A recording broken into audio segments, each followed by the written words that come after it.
A magical rookie season comes to an end for Jaden Daniels, and the Buffalo Bills find themselves in a familiar spot again. It's time for NFL Squad. You are talking ball with the NFL Squad, sponsored by Gametime. From the Chiefs to the Bills, Falcons to the 49ers, and everyone else around the NFL, it's the local experts of the Locked On Podcast Network bringing you scoops, breakdowns, and the most comprehensive preview of the upcoming weekend for hard-hitting football with our harder-hitting takes. Buckle up, it's the NFL Squad, and we have a seat for you. No hurt feelings allowed. Squad up, you're part of the NFL Squad.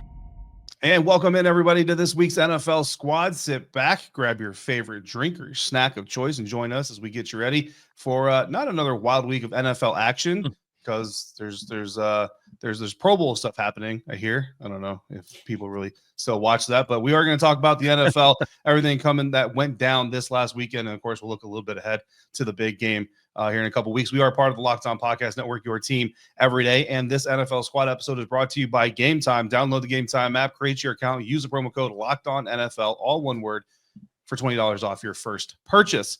NFL Squad a little bit smaller today than usual, but we've got Landon McCool, Locked On Cowboys, one of our mainstays, Kevin Ostreicher, Locked On Ravens, not Raiders. I don't know why I was going to say that.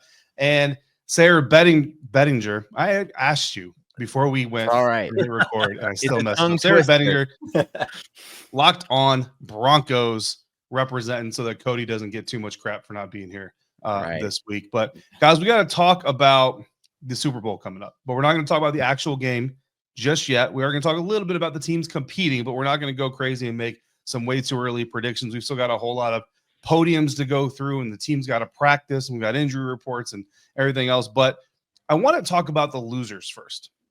And unfortunately for me, the Washington Commanders, among those losers, of course, I talk a lot about the Washington Commanders at Locked On Commanders. So I'm going to let you guys talk about this. And the question that we want to start off with, Sarah, we're going to start with you coming through here. The Commanders or the Bills, which team, in your opinion, is better set up to get over the hump next year?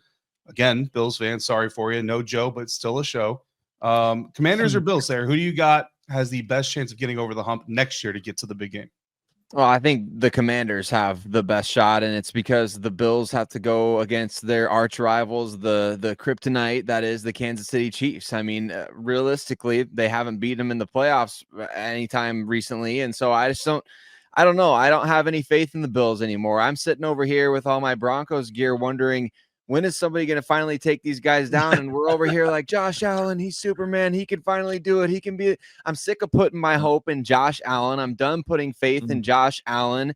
You know what? I'd rather see Bo Nix at this point figure it out and make it happen. And I hope that does happen. But I think the Commanders have a much better chance, even though they play arguably in a much tougher division with the team that's representing the NFC in the Super Bowl. Just feel like, man, the NFC is a little bit more open than the AFC at this point. I mean, what are you supposed to do about the Kansas City Chiefs? I have no idea, and the Bills obviously don't either. Yeah, no, I mean, I agree with all your points. You know, it's frustrating because the Buffalo Bills were a team. I know a lot of people thought they're going to take a step back this year with some of the talent they lost, trading Stephon Diggs, and then they kind of prove everybody wrong, right? But then it's the same old song and dance. Like at the end of the day, the final product is the same. Doesn't matter, what the process is to get there. I want to flip it over to Landon real quick because Sarah says it's the Commanders. Again, you've seen the Commanders play multiple times this season. You've seen the Eagles play, the team that they would have to overtake to get to that Super Bowl in theory in this situation. But you also cover a team in that same division, Dallas Cowboys, who certainly are going to want to have something to say about that whole situation coming up next year. So do you think it's the Commanders? Do you agree that it's a division rival of the team that you cover, or do you want to go the other direction and say maybe the Bills can get over the hump next year? I mean, I hate to be like this, but I think it's truly a push at this point. If I'm going to do it, I'm going to say the Bills a little bit, but I think it's close because the truth of the matter is that I do think that Washington, obviously with a young quarterback, I think they're going to be hanging around the rim for a while. I think we talked about it before the show. I think that they maybe arrived a year too early. And then they kind of slipped in while Detroit sort of faltered in that other game. They ran out of gas. They got injured, and I think Washington was able to take advantage of that and maybe get into the NFC Championship game a year ahead of schedule, which is great. I just don't know that their team is quite developed to where they need it to be yet to be a Super Bowl caliber team quite yet. And I think the Bills are, their problem is singularly, Patrick Mahomes. So, and I'm actually going to have some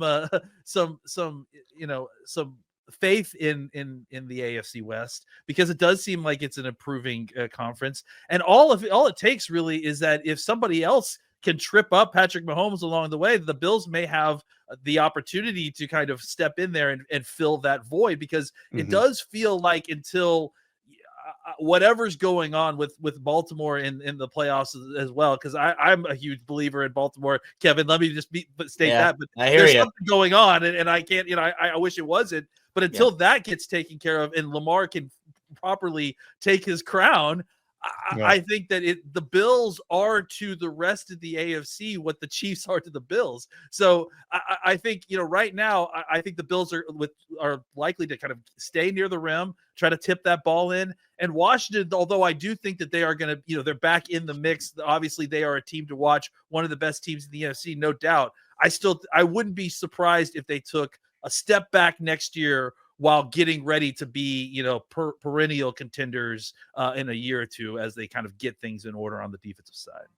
Yeah. And then, Kevin, I want to ask you this, man. Does the NFL have a dynasty problem? Because fans got really sick of the New England Patriots, right? And then we had a few years in there where it wasn't the Patriots, although it was Tom Brady one of those years, just with a different uniform on, right?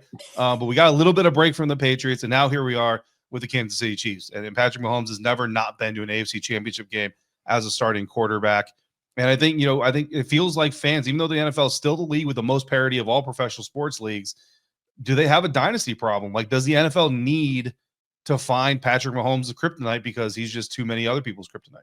I think they have had one over these last, however far you want to go back to New England. And then obviously Kansas City. I know we talked about this last week, where it's just like we went directly from the Patriots into, and you mentioned it, Dave, with Brady and the Bucs. So it wasn't even that big of a change. And then the Chiefs have just been right after New England. And so we didn't even get like 3 years of, this team from the AFC and this team from the NFC. And it gets tiring. I don't think people would have as much hatred for Kansas City if we didn't watch this for a decade plus over there in New England. And now we're just seeing the same thing over again. I think that when you talk about hated dynasties, New England and Kansas City, I think, are hated for different reasons. I know obviously New England had their fair share of cheating scandals back in the day. And then, obviously with the Chiefs, you have a bunch of, whether it be the refs or the flopping or whatever it is.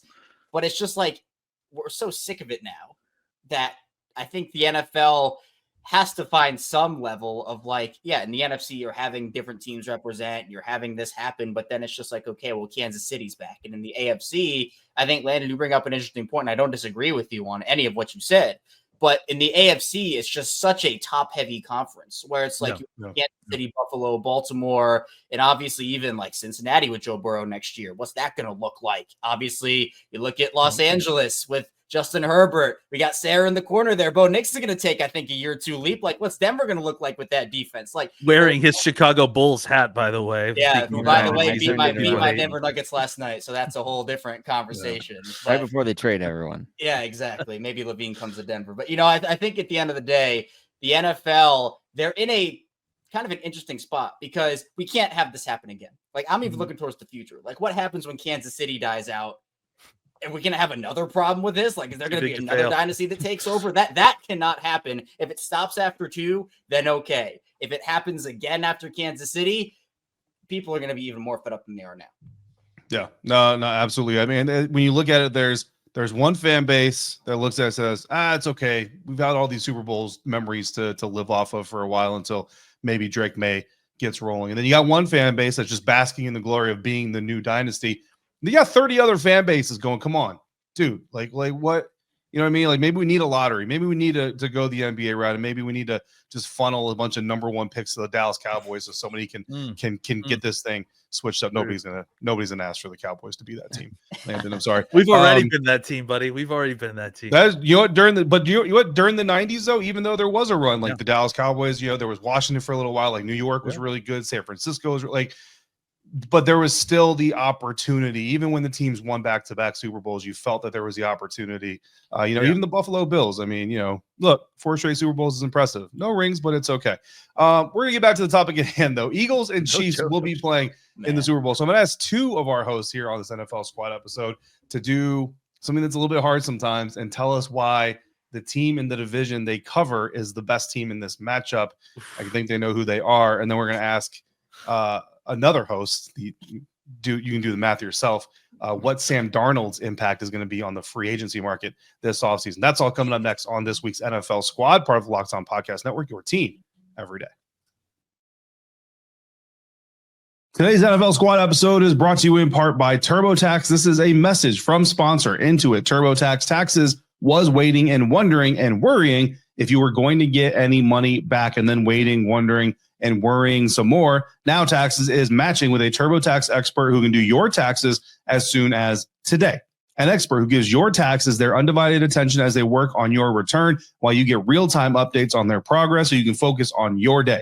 An expert who will find your every deduction possible and file every form, every investment, everything with 100% accuracy. Also, you can get the most money back guaranteed. No waiting, no wondering, no worries. Now this is Taxes. Get an expert now on TurboTax.com. Only available with TurboTax Live Full Service, real-time updates only in the iOS mobile app. See guaranteed details at TurboTax.com/guarantees.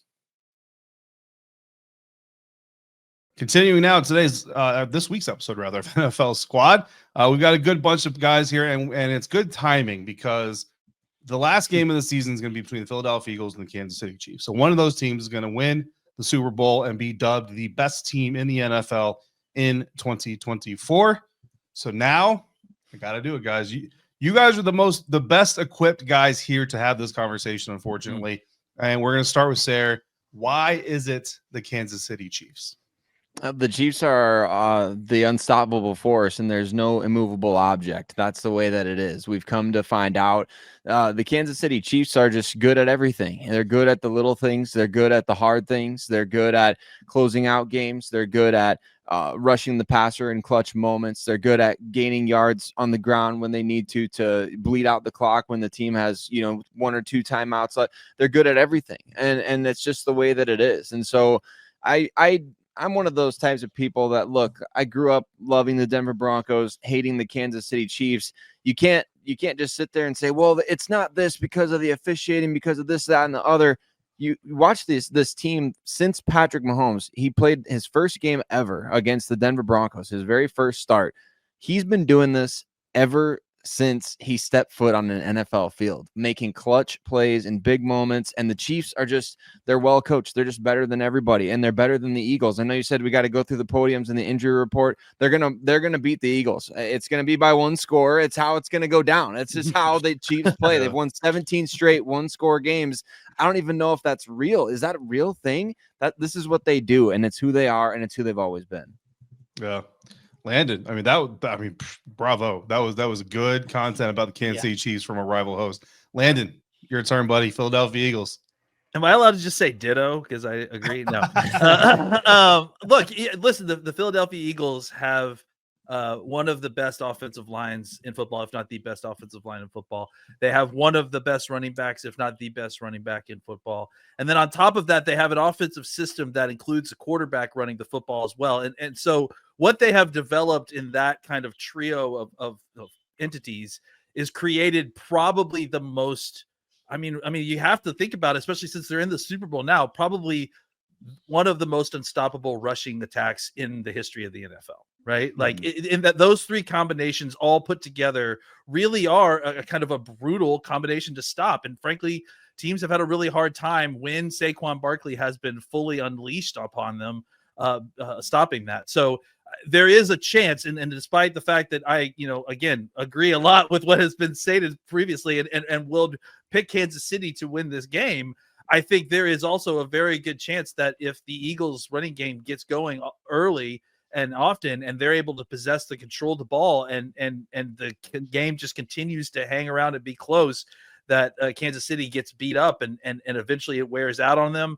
And all it takes is one Jalen Hurts over the top completion to Brown or to Smith or to Goddard and in the end zone, and they could put it over the top. So I don't have much faith in them winning this game, but I think that one of the things that we could see that could finally break the curse is an unstoppable rushing attack that possesses the game, that plays efficient keep away from Patrick Mahomes, and that's the way that you beat him finally, is to take all the oxygen out of the room and run out the clock. Yeah, no, I think that's incredibly fair. And I'll tell you, man, those Eagles, this is a situation where having that extra week between playing the championship game and playing the Super Bowl is critical, because Jalen is going to have time to get even healthier than he was. That center position, I mean, Landon Dickerson goes in for Cam Jurgens, gets hurt. Cam has to come in as the emergency center and play well, I think, overall. I was watching him before the game, and I was like, there's no way this dude's about to play NFL football. So the fact that he went out there and did pretty good, actually, I think says a lot about his toughness. But, the Eagles are certainly going to look to get healthy and hopefully make this thing an entertaining matchup. Kevin, I don't know if Sam Darnold is the quarterback to do this, but Sam Darnold is going to be a name that gets talked about in the offseason, and whether he ends up back in Minnesota or goes somewhere else, it's going to be news when it happens. How big of a domino do you think Sam Darnold is going to be in this year's free agency picture? I think it's going to be a pretty big one, because when you look at the quarterback class, this is Sam Darnold's world, and we're all just kind of living in it here. Because right now, as it stands, and again, there are going to be some quarterbacks that change teams and move around on the market, but it really is just Sam Darnold and Russell Wilson. And I know a lot of people are looking at maybe Russell going to the Raiders. I think the people have been linking those two teams together, but you kind of look at teams that could potentially be in the quarterback market, at least those who don't have an immediate option right now, at least that don't look like they do. Teams like the Giants and the Browns, the Titans, teams like the Raiders, who maybe go a different direction. But then you look at like the Steelers, who are they going to bring back Justin Fields? Is Russ in the plans for them? You mentioned the Vikings. Do they bring back Donald? Do they go in a different direction? The Saints right now with Derek Carr, is that the long term? I mean, obviously not long term, but do they want to go with that for another year? Is there a way to move off of him? Obviously, the Falcons have Michael Penix right now, but do you feel like they could trade Kirk Cousins? That's a really tough contract to trade. I don't really feel like there's a way to do it without them having to give up a pick attached potentially. And then, I mean, I don't know what else you look at. So those are a lot of teams. Plus the quarterback class is going to be the most interesting part to me. How much confidence do these teams have in the quarterbacks available? Obviously with guys like Cam Ward and Shedeur Sanders. I mean, outside of those two, is there enough confidence and a couple of those players that could either sneak their way into the first round, mid-round quarterbacks? But you look at some of these rosters and like Pittsburgh's not going to be in the market for like a rebuild project at quarterback. The Vikings aren't going to be in the market for that. You also look at teams like the Jets with Aaron Rodgers. Is that going to be a pairing that works out beyond this offseason, or is he going to be somewhere else? Do the Seahawks want to upgrade over a Geno Smith maybe, or the Colts out on Anthony Richardson? Like, what does that look like? On paper, it just looks like it's Sam Darnold and no one else. But I feel like with Darnold, there are going to be maybe 3 or 4 teams fighting over him. And obviously that playoff performance is going to impact some of the money that he gets. But like, what else is out there? It just feels super dry on the market right now. It feels like the draft is really going to drive up his market too, because like you mentioned, the top of the draft, the quarterback section is not great. Right. I think that, it came out today that at the Senior Bowl that some folks are saying that teams only have 8 to 7 or 8 first round picks. So I'm not thinking that they're including both Shedeur Sanders and Cam Ward in those 7 or 8 picks. So I wouldn't be shocked if that even further drove up the market for Sam and started having a little bidding war for teams that don't want to spend their top 2 or 3 picks on a quarterback that they're not 100% sure on. Yeah. I mean, it's a perfect offseason if you're Sam Darnold. It's a terrible offseason if you need a quarterback. Fortunately, I don't think any of the 4 teams represented here on the network feel like they need a quarterback, at least not this year. Not yet. I don't know about next year. Like, 2026, 2027. Yeah, we're good for a while here in Baltimore. We're set. Yeah. I don't know about that year, but we want to have the conversation next about, again, finding that rival for Patrick Mahomes. Where is that rival going to come from in the coming years? We're going to talk about that next on this week's NFL Squad, part of the Locked On Podcast Network, your team every day.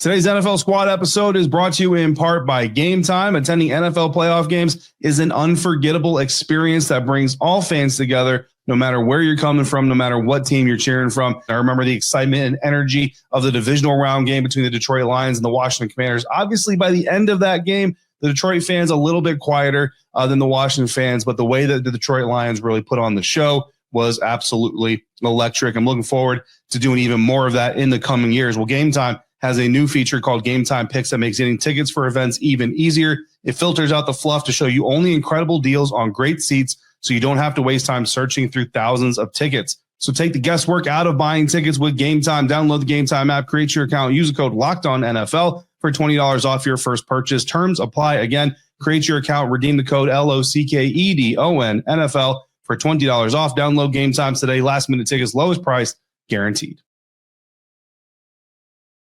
We are wrapping up this week's NFL Squad episode here, talking a little bit about the Super Bowl, certainly about the Super Bowl teams. We've got a whole other NFL Squad episode next week coming to dive deeper into this matchup specifically. So I kind of want to keep this thing in the vein of how do we stop this from happening again, right? Because I kind of mentioned it already. I think like the NFL, really the best thing that could have happened to the NFL from an overall picture would be Josh Allen finally toppling the giant Mahomes, or Patrick Mahomes going to the Super Bowl against the young rookie Jaden Daniels, who's going to try to make history and also topple Goliath. Because at the end of the day, man, Saquon Barkley versus Patrick Mahomes just is not the sexiest storyline. And even if the Eagles win, it's going to be Saquon, you assume, not Jalen, and you still have Mahomes sitting atop the quarterback pile. So my question to you, gentlemen, and Landon, I want to start with you on the NFC side.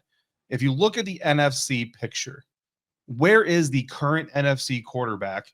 Or if you want to project Sam Darnold to a team fit as a free agent and say that's where it's going to come, by all means, where is the NFC quarterback that can become the NFL's rival to Patrick Mahomes here in the near future? I think, rival is a tough thing to say because, I mean, frankly, like, Tom Brady rose to the top at the same time that you had one of the greatest, quarterback candidates and draft picks and pros in Peyton Manning at the same time. And those guys were rivals, right? And it was a very natural pairing there. I don't know that anyone's going to catch up to Peyton's career to the point where it's truly Bird versus Johnson sort of, rival. But I do think, you teased it. Jaden Daniels is certainly a guy that needs to be thrown out there just because look how far he's gone already. Right. I think if like I said, Washington as a team has a long way to go. I think that Jaden dragged a good team to very high heights. Right. So I do think that there's some retooling that things that we take for granted with Patrick is the incredible defense that he has and the defensive coordinator and the whole, they don't even have to think about that side of the ball anymore. And frankly, that defense dragged that team through most of the season when Kansas City was very vanilla.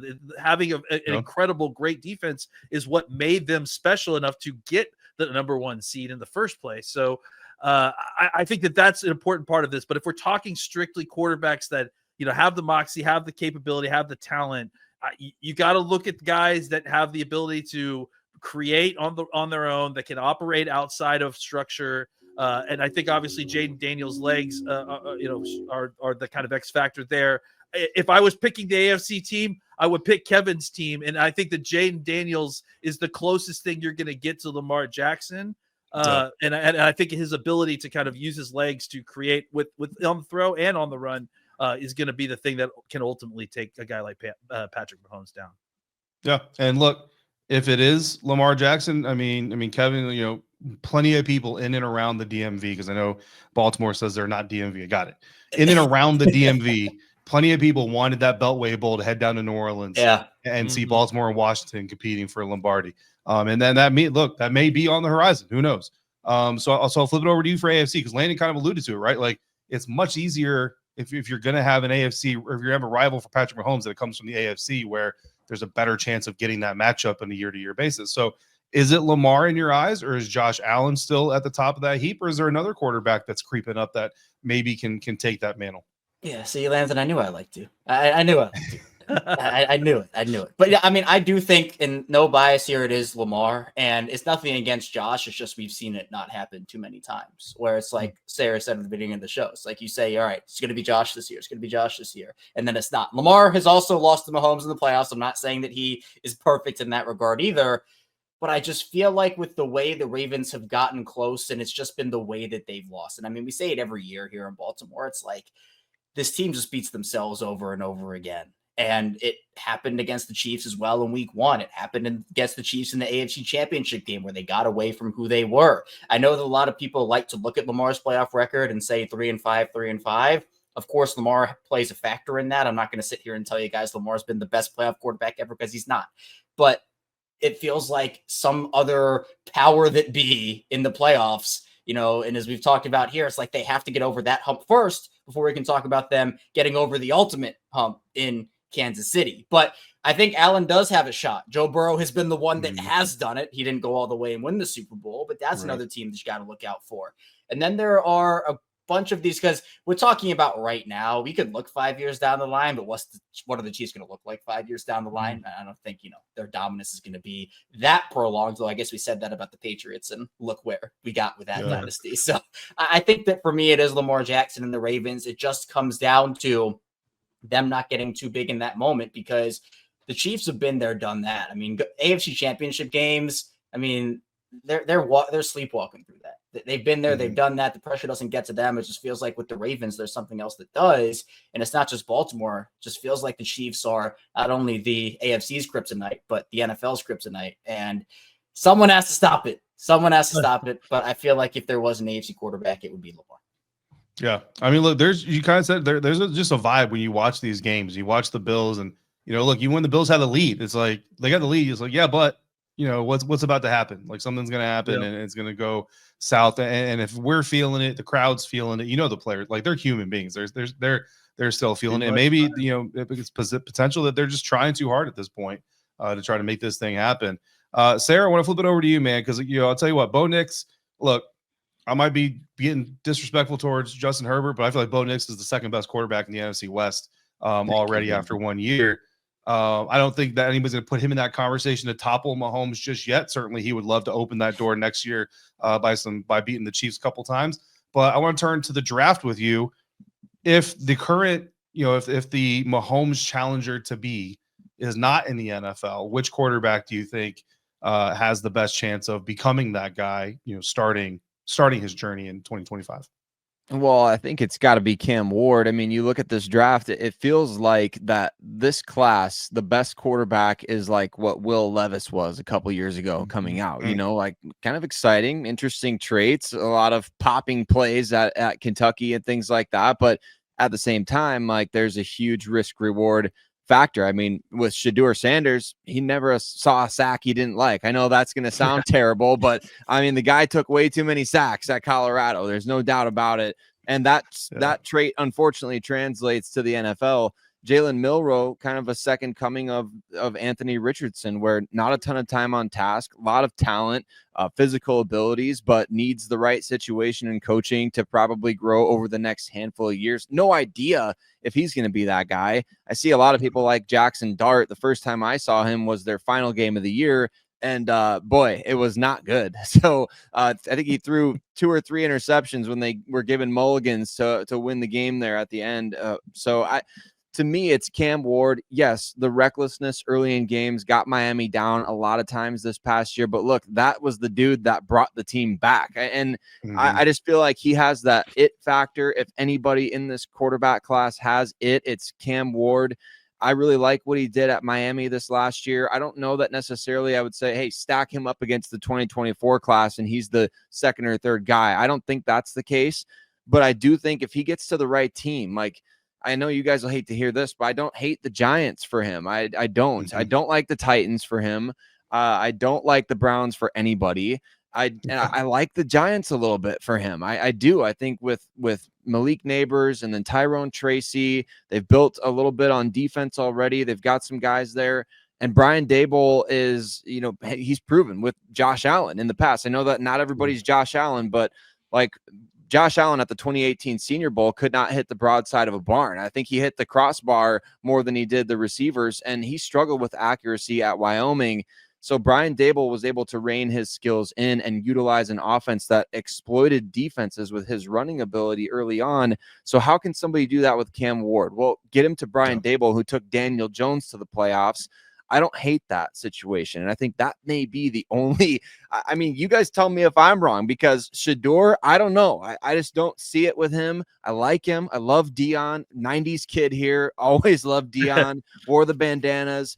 I don't know. I don't see it with anybody but Cam Ward. Can I throw a name out real quick? Absolutely. You said Jackson Dart, and look, I don't know that I believe in Jackson Dart necessarily, but I would say that Patrick Mahomes was the Jackson Dart of his draft class, right? Where it was kind of like a reckless, traitsy guy, and we had such a string of those guys that just like didn't work out, and it was so crazy when Mahomes kind of hit suddenly the way that he did so quickly, so right away. So I'm not necessarily advocating for Jackson Dart, but it feels like every once in a while when you take one of those guys, those truly like full traitsy guys that maybe acts a little bit crazy on the field, every once in a while, you're going to pair it with the right quarterback coach, the right offensive coordinator, and suddenly you've got magic.